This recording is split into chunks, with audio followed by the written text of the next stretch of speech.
Hello, my name is Aryan and I'm a rising junior at Greenwich High School. This is my Milestone 3 video where I'll go over how I trained my machine learning model to detect objects in Raspberry Pi. First of all, we have to know what the model will do. What I did was I trained my model to identify deer and squirrels. So I found this database and downloaded it, and then I optimized it. So the database consists of testing data, training data, and valid data.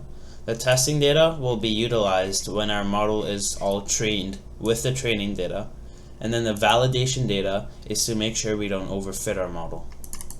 The model, all three folders, should consist of XML files and JPEG files. The JPEG files are simply the pictures, while the XML files will be needed on how we import our model using the Pascal-Voc method. The XML files basically contain the boundaries and the labels of the image.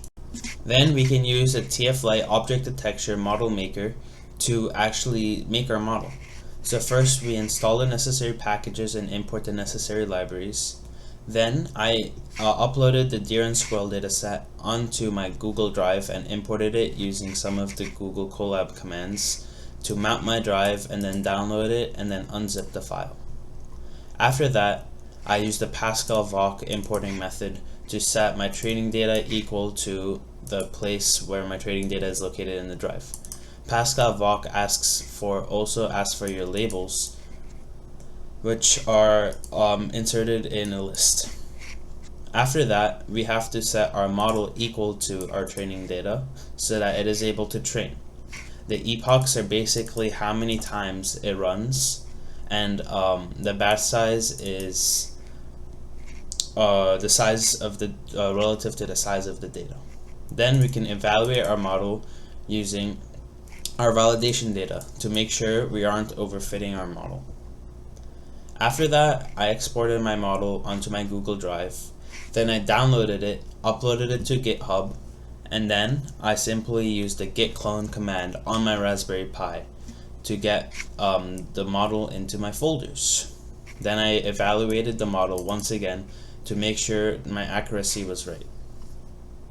One huge problem I ran into, and that I had to debug for almost over a week, was that I actually was using the image classification model maker instead of the object detection model maker. In image classification, what happens is each image gets its own label, while in object detection, one image can have multiple labels. While we want to detect objects in object detection, we just want to classify some images in image classification. This caused my code to go haywire and say that my labels were not correct. Because of this, my project got delayed almost a week, although I was able to finish it in time, luckily. I simply did a lot of debugging on the web and read a lot of what other people said. Then, going through a few files, I saw that one of the GitHub repository managers explained that image classification and object detection are different. Thank you for listening to my Milestone 3 video.